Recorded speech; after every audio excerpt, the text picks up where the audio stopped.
Today on whathifi.com we're going to take you on a tour of the infotainment system in the new Audi TT. We're going to take a look at the new Virtual Cockpit. I'm also going to take a look at a new sound system from B&O Olufsen. The first thing that strikes you about the interior of the TT is that there's no display in the centre console, touchscreen or otherwise. Now, instead of being awash with buttons, dials and switches, it's actually quite a minimalist space. Instead, all the action is happening on the driver's side of the car in what Audi calls its Virtual Cockpit. The main feature of this is that large 12.3-inch display that sits just behind the steering wheel where the instrument cluster would normally be. The display works in conjunction with a new version of Audi's MMI, which stands for Multimedia Interface. Now it's controlled by using either the rotary joystick and touchpad in the centre console, but if you're the driver you're more likely to use the buttons that are bunched together on the steering wheel.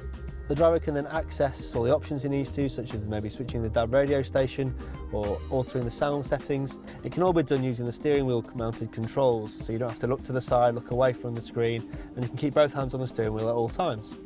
So this particular test car is fitted with Audi's Comfort and Sound package. It's a £1,600 option and it includes a new B&O Olufsen sound system.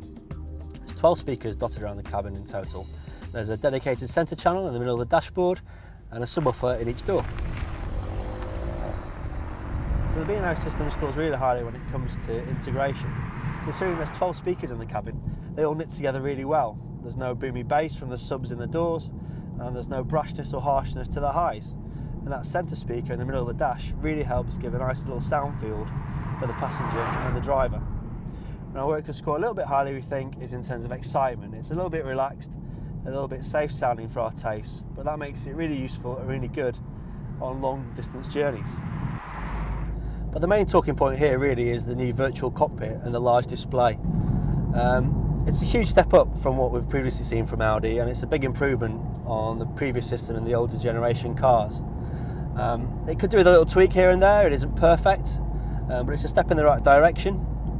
Audi recently announced that the Virtual Cockpit and the large display are going to feature the new R8 supercar as well as the Q7 4x4. So we're quite interested to see how the larger display and the single display fits in a more family orientated car.